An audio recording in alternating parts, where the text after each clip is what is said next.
37 minutos en el territorio continental ecuatoriano, buscando la verdad y abogando por la unidad nacional en pro de la paz y la seguridad en el Ecuador. Queremos saludar y dar la bienvenida en la revista de Opinión Democracia al economista Vicente Albornoz, decano de la Facultad de Economía y Administración de la UDLA. Lo invitamos para analizar en términos generales cómo ha visto el cierre económico, quizás presupuestario, habrá que esperar las cuentas últimas, pero sí el cierre económico del 2024 y cómo se proyecta este 2025 a sabiendas de que de por medio tenemos una campaña electoral. Muy buen día, economista Vicente Albornoz. Muy buen día, señor Banera, qué gusto saludarle. Miguel, un feliz año para usted y para todos los que hacen la radio y para todos los oyentes. Primer día laborable después de Reyes, el que estamos hoy día. A ver, yo creo que hay una ola de pesimismo en el país, pero no me parece muy justificada. ¿A qué me refiero? Si hacemos memoria, cómo estábamos hace justamente un año, ha habido un cambio muy positivo en la economía. Ha habido un programa de ajuste clarísimo, pero al final el resultado después de ese programa de ajuste ha sido positivo, al menos en mi opinión. A ver, retrocedamos un año o retrocedamos un poquitito menos. Si no me equivoco, fue el 10 de enero del año pasado que un grupo delictivo se tomó Telecentro, TC Televisión. Eso desde el punto de vista económico fue un golpe enorme al optimismo, a la moral, a todo. Fue una paralización del país, fue el sentir que esto ya no tenía salida. Fue un momento muy duro y eso un poquito es historia. Ya no estamos con esos niveles de violencia, ya no estamos con esos niveles de inseguridad, de no poder pensar en otra cosa que no sea la inseguridad. Entonces, yo sí creo que hay un cambio muy positivo en eso. Luego, si es que analizamos la economía, hace un año la economía estaba con un problema gravísimo fiscal. Y es que, a ver, a veces siento que a los economistas nos ven como unos seres con una fijación profunda solo en las finanzas públicas. Y eso no es exacto. El problema es que el gobierno es el actor económico más importante de toda la economía. Por lo tanto, si es que las finanzas del gobierno no están bien, entonces la economía en su totalidad no funciona. Y el Ecuador estaba con un serio problema fiscal hace exactamente un año. Recordemos que en febrero no se pudo pagar todos los sueldos, que hubo que hacer algunos adelantos de pagos de impuestos en diciembre para poder cerrar el año, y luego en febrero no se pudo pagar todos los sueldos. Ahí uno sentía lo mal que estaba la economía y las finanzas del gobierno. Luego tuvimos un aumento de impuestos significativo. Tuvimos este aumento de impuestos que, si no me equivoco, fue en abril que sube el IVA. Sube el IVA y suben algunos impuestos más, lo cual le da algo de plata al gobierno y sobre todo se abren las puertas para poder negociar con los multilaterales, y un mes más tarde teníamos un acuerdo con el Fondo Monetario Internacional, lo cual nos abría hacia el mundo en general con una imagen de mejor manejo macroeconómico. Y claro, tenemos un año de ajuste en el que además se suben los combustibles, pero todo eso nos lleva a que al final del año cerramos con las cuentas bastante más saneadas, con mucho menos atrasos, con algunos atrasos ya borrados. Decía el gobierno, no he visto una confirmación de eso, pero que ya no le debe plata, por ejemplo, a Solca. Eso es un paso importante en ir saneando las finanzas públicas. Y es que Solca es solo un ejemplo de lo necesario que es que el gobierno esté bien financiado para que pueda pagar las cosas obligatorias. O sea, ¿qué cosa más importante puede haber que la salud de la gente? Y Solca es una institución centrada en la salud de los ecuatorianos. Entonces, el que se haya reducido los atrasos con Solca es una excelente señal para el país. Entonces, cerramos el año ya con las cuentas un poco más saneadas y ya con el ajuste fiscal atrás, en el pasado. ¿Y eso qué significa? Significa que este año debería ser un año mejor que el anterior.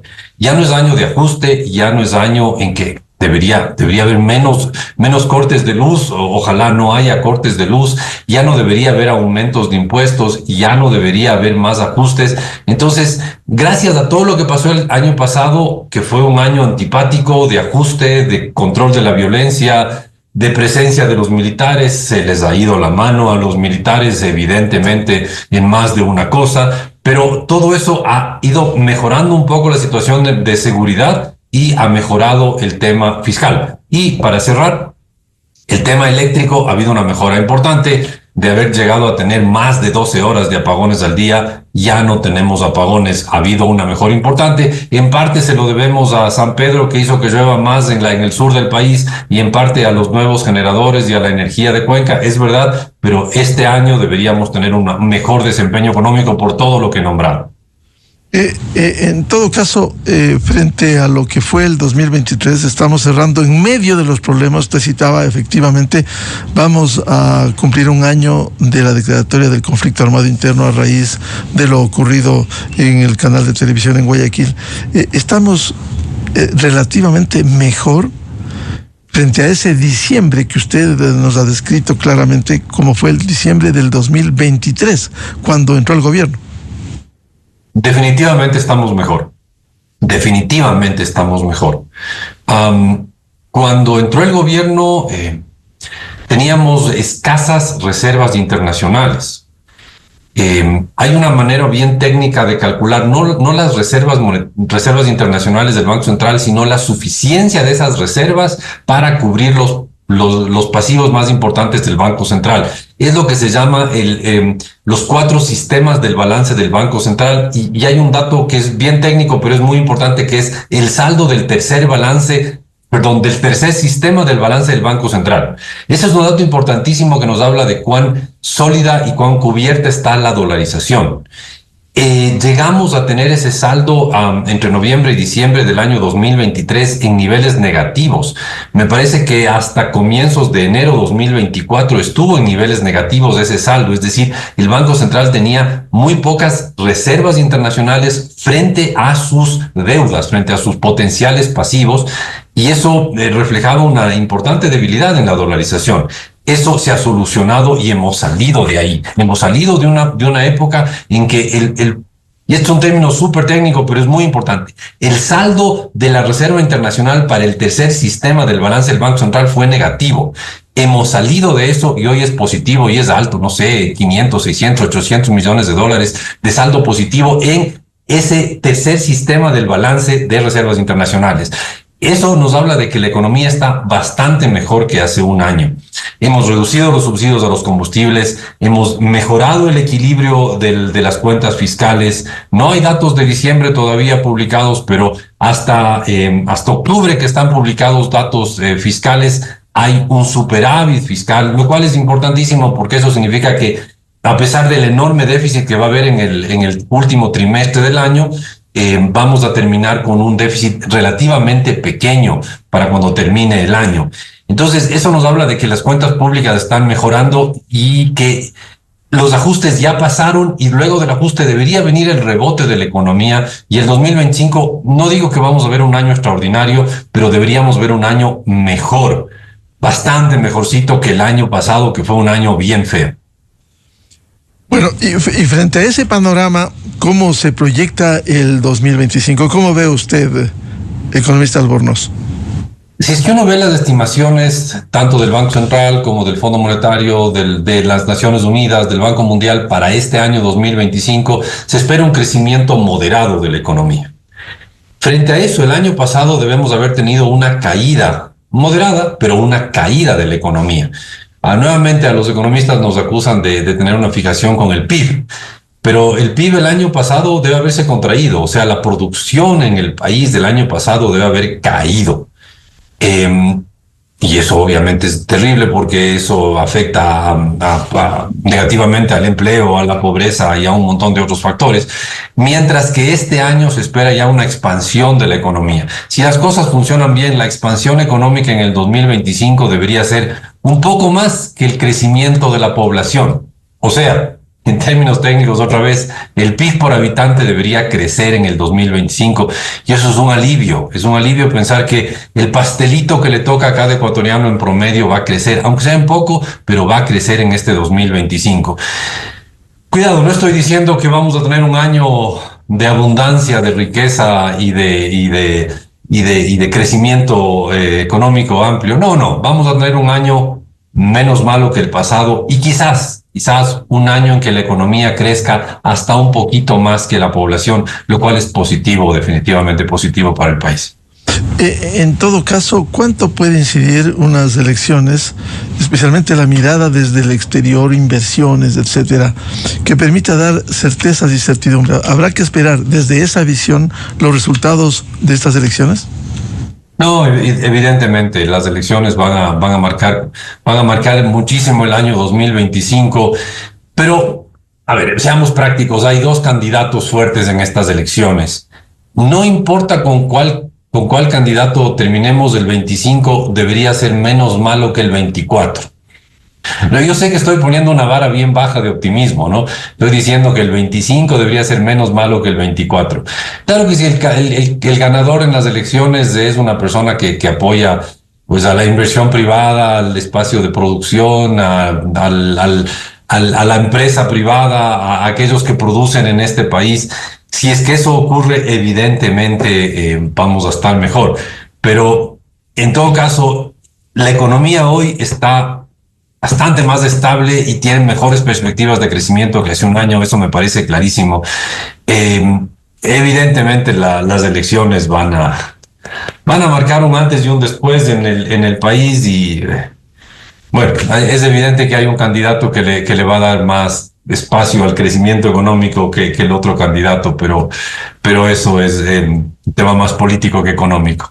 Claro, en todo caso, lo que el país quisiera es certezas y no incertidumbre. Cuando, por ejemplo, de un lado se admira al modelo de Venezuela, por ejemplo, desconociendo la realidad que vive la dictadura venezolana, para citar un caso.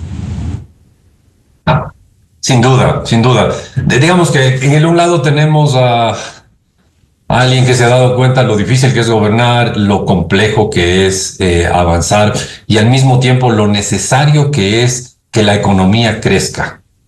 Y por otro lado tenemos a una persona que tiene entre sus aliados gente que medró de años de enorme abundancia en la cual se desperdició una oportunidad en la que la economía ecuatoriana pudo haber crecido muchísimo más. Sí es preocupante eso. Yo veo que no hay más candidatos en las elecciones. Es curioso, tenemos, no me acuerdo, creo que 16 candidatos.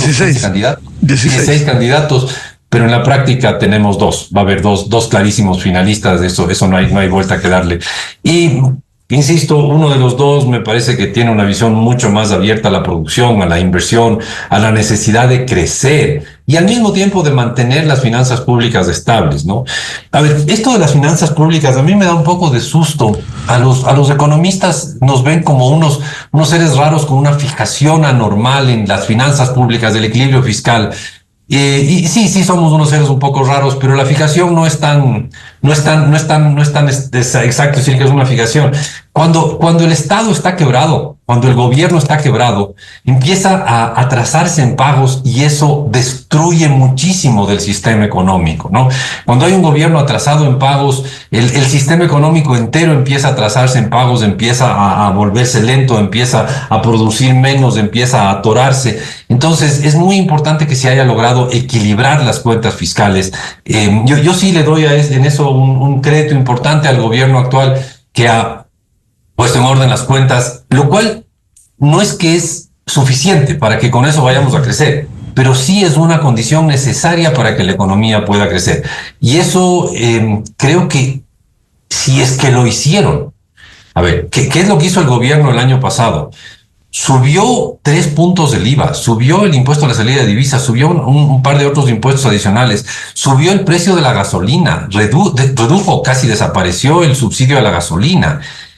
Si es que hizo eso, que es tan sensato de manejo económico, en un año electoral, a mí me da mucha confianza de que puedan seguir manejando bien la economía. Porque si en año electoral, a ver, ¿quién hubiera creído que en un año electoral el gobierno iba a subir 3 puntos el IVA? ¿Quién hubiera creído que en un año electoral el gobierno iba a desaparecer el subsidio a la gasolina? Eso me da un buen sentimiento hacia la capacidad del gobierno de manejar bien la economía, mantener la economía equilibrada y luego, claro, pasar a lo siguiente, que es, ya que tenemos la economía equilibrada, empecemos a crecer, que será el gran reto que tendremos en el 2025. Ahora, el tema, si nos explica, economista Albornoz, el tema del déficit. El déficit era alto, de alguna manera se ha reducido. Sigue habiendo déficit, pero manejable, ¿cree usted? Correcto. A ver, el año 2023 tuvimos déficit fiscal en los buenos meses del año. Ni hablar de lo que pasó en los malos meses del año. ¿A qué me refiero con los buenos y los malos meses? Las finanzas del gobierno son bastante cíclicas, ¿no? Bastante estacionales. O sea, tiene meses de buenos ingresos y meses de malos ingresos, meses de bajos gastos y meses de altos gastos. Los primeros, sobre todo los primeros 4 o 5 meses del año, son muy buenos para el gobierno. Hay pocos gastos y muchos ingresos.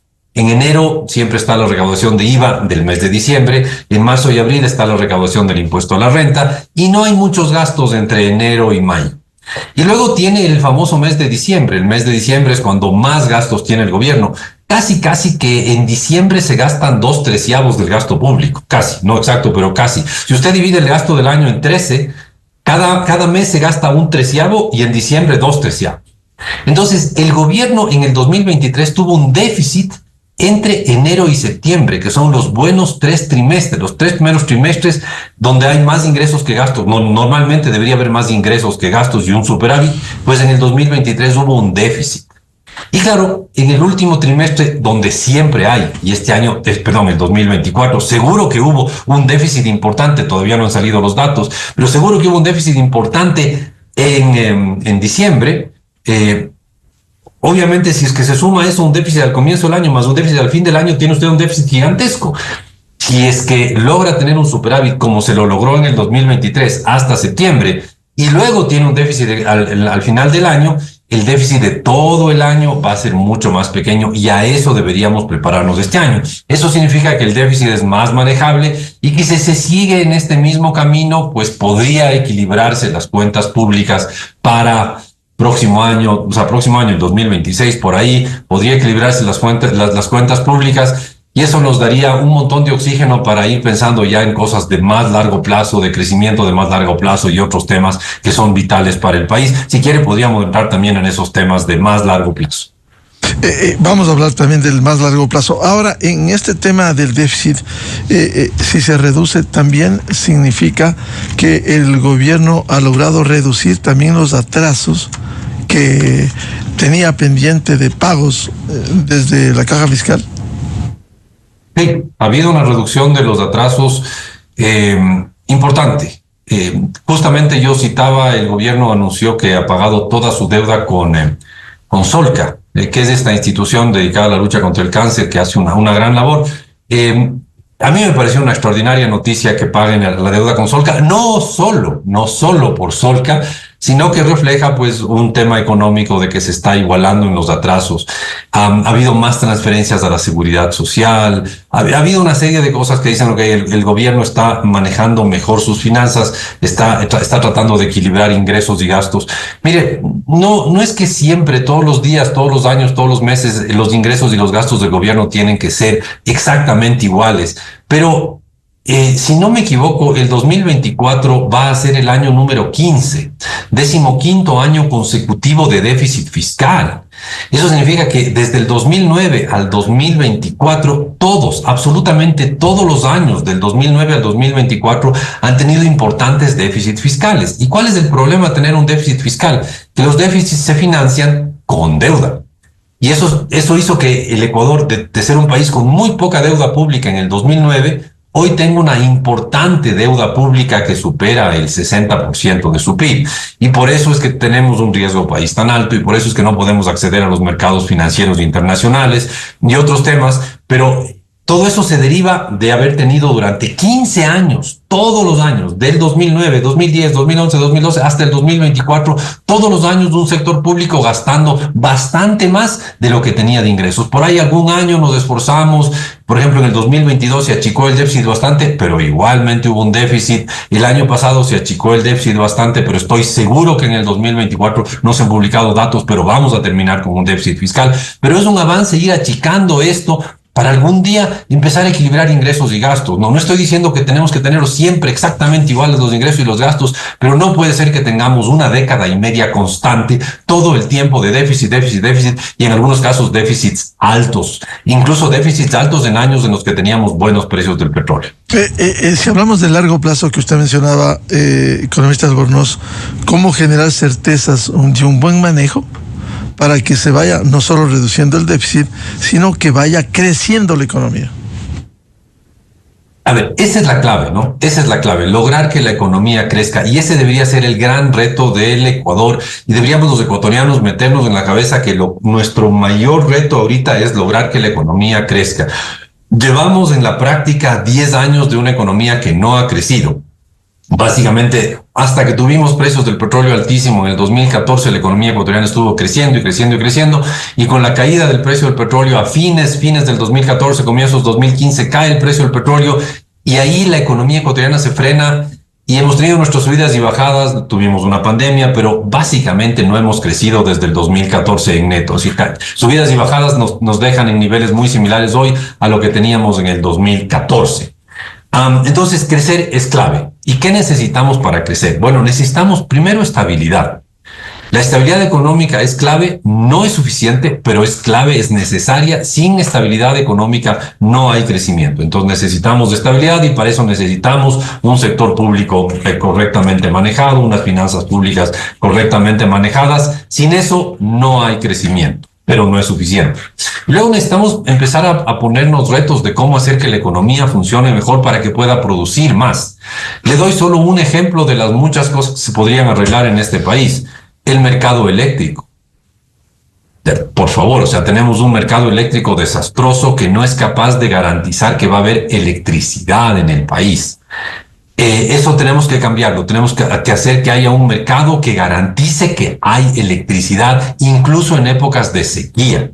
Y para eso se necesitan reformas económicas importantes. El mercado de los combustibles, si bien se ha quitado los subsidios, no se ha liberado del todo el mercado de combustibles. Debería ser totalmente libre la importación de gasolina súper, de gasolina extra, bueno, incluso de diésel con el que no hay cómo competir porque está subsidiado, pero debería ser totalmente libre la importación de combustibles para que el que quiera pueda traer combustibles de donde sea y no haya que comprar solamente al Estado los combustibles. Tenemos que arreglar la seguridad social para que no solo sea un costo para las empresas, sino también sea una fuente de crecimiento para la economía. Cuando la seguridad social está bien financiada, es un inversionista en la economía. Y con inversiones además de largo plazo. Tenemos que arreglar el mercado bursátil para que haya un mejor uso de los recursos financieros que tiene el país. Tenemos que darles un poco más de libertad a los bancos para que puedan captar recursos y prestar recursos. Tenemos que mejorar el mercado laboral para que sea más fácil contratar gente y no sea tan costoso despedir gente. Es una tragedia pensar que solo 1/3 de los ecuatorianos tenemos un trabajo con un sueldo de más del básico. 2/3 de los ecuatorianos ganan menos que el básico. El básico no es un básico, el básico es una ilusión, es un sueño, es una utopía lo del sueldo básico, porque la abrumadora mayoría de ecuatorianos ganan menos que el sueldo básico. Todo eso hay que cambiar para que empecemos a crecer y a producir más y a producir de manera competitiva y sobre todo producir para el resto del mundo. ¿A qué me refiero con eso de producir para el resto del mundo? Pues muy sencillo, somos un país pequeño y nunca vamos a crecer vendiéndonos entre nosotros. Lo que necesitamos es poder vender al resto del mundo lo que sea, lo que el mundo nos compre, sea café, cacao, petróleo, banano o muebles, lo que el mundo nos quiera comprar hay que venderle porque es la única manera que tenemos de crecer. E insisto, para eso es necesario estabilidad, pero de lejos eso no es suficiente como para que crezcamos como deberíamos crecer. Usted tocó un tema fundamental, cómo enfrentar al seguro social que paulatinamente se deteriora. Si el modelo no cambia, va a ser insostenible en las condiciones, porque ni siquiera el 40% para el fondo de pensiones, 40% que le mete el Estado puede servir, y va bajando el fondo que tiene el IES para las pensiones. A ver, todo esto está conectado con, va a sonar un poco dramático, con la madre de todos los males económicos del país. ¿Cuál es la mamá de todos los males económicos del país? El tener a este agente económico gigantesco que es el sector público desfinanciado. Cuando yo tengo el sector público desfinanciado, empieza a generarle distorsiones a la economía, empieza a sacar recursos de donde no debería, empieza a mover las cosas de manera como no debería ser. Entonces, cuando tenemos un sector público desfinanciado, empieza a sacarle plata al IES, empieza a no cumplir con sus obligaciones con el IES, o con el ISFA, o con el ISPOL, o con los municipios, o con las universidades públicas, o con los contratistas. El rato en que el gobierno no tiene recursos para pagar lo que debe pagar, la economía entera se distorsiona y se daña.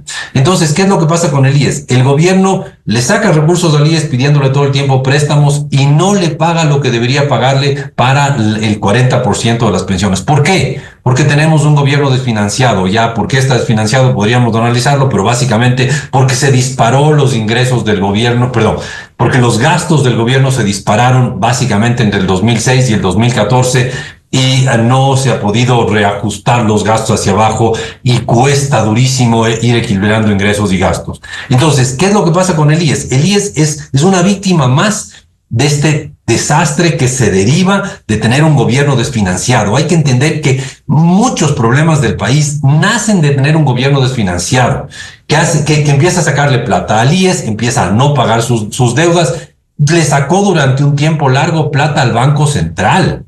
Acordémonos de eso, no lo ha hecho desde el gobierno de Lenín Moreno en adelante, no se ha hecho eso, pero le sacó plata al Banco Central, puso en serio riesgo la dolarización, ¿ya? Entonces, eso es lo que pasa cuando hay un gobierno desfinanciado. Con el IES, ¿qué es lo que hay que hacer? Pues primero ir pagándole la deuda que se tiene con el IES y luego ir ajustando el IES. El IES tiene demasiadas obligaciones, demasiados gastos a futuro, demasiados gastos actuariales. O sea, tiene muchos pagos que hacer a futuro y pocos ingresos para cubrir esos gastos. Hay que ir haciendo ajustes en el IES. No es necesario hacer un ajuste violento, pero sí es necesario ir ajustando un montón de cosas en el IES para que no sea un modelo desfinanciado lo que tenemos en el IES. Y el día en que tengamos un IES bien financiado, el IES va a tener que invertir a largo plazo. Pues. El IES necesita tener dinero hoy para pagar las jubilaciones de aquí a 10, 15, 20, 30 años. Entonces, el IES tiene que poner ese dinero a producir. El IES se convierte en un inversionista el rato en que el IES deja de ser deficitario. Necesitamos que eso ocurra, que el IES deje de ser deficitario y se convierta, en lugar de ser una carga para la economía, se convierta en un motor para que la economía funcione. Esa es una de las muchísimas reformas que tiene que hacer este país después de haber logrado la estabilidad, las reformas que tenemos que hacer para crecer. E insisto, crecer. A ver, estabilizar la economía fue la prioridad del año pasado, estuvo muy bien. Hoy la prioridad debería ser mantener esa estabilidad, pero sobre todo poner las bases para un crecimiento a futuro en la que no vivamos dependiendo de un alto precio del petróleo, porque así vivimos del 2007 al 2014 y el rato en que el petróleo cayó, pues no hubo plata para pagar nada. Bien, muchas gracias por ilustrarnos como siempre al economista Vicente Albornoz, decano de la Facultad de Economía y Administración de la UDLA, en estos desafíos económicos que tiene el país. Muy amable, Vicente. Un gusto, Miguel. Muchas gracias. Con esto cerramos la jornada de entrevistas y debates, la opinión diversa y libre en la revista de Opinión Democracia. Le recomendamos, ya viene en Exa FM el show de la papaya, y a los miles de seguidores de la revista de Opinión Democracia les deseamos un feliz martes a todos. Muy buen día. La revista de Opinión Democracia, buscando la verdad en todas partes. Esto es Exa Informa. por Exa FM. El presidente Daniel Noboa cerró el 2024 con un 53.7% de imagen positiva.